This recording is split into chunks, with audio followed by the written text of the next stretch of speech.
എഴുന്നേറ്റേ. ആ 4 പട്ടി എന്നില്ലേ?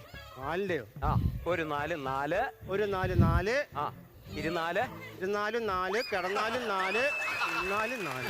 എടാ 24 8. 4 8. ആ, അതെ, അത് എഴുന്നേറ്റേ. 8ന്റെ പട്ടികയല്ലോ. 8ന്റെ 2 4. 8ന്റെ പണിയായത്. 8ന്റെ പട്ടികയല്ലോ. 8ന്റെ ഒരെട്ടെട്ട്.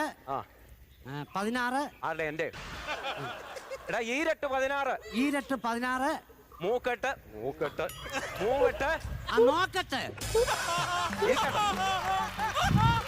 മര്യാദക്ക് 2 പേരും നാളെ പട്ടിയെ പിടിച്ചോണ്ട് വന്നേ കേട്ടോ.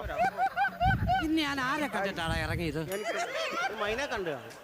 അടുത്തത് ഒരു ചോദ്യം ചോദിക്കുക. ഗണിതശാസ്ത്രത്തിന്റെ പിതാവ് ആര്? അയ്യോ, എനിക്കറിയത്തില്ല. ശാസ്ത്രത്തിന്റെ സാറൊക്കെ പറ.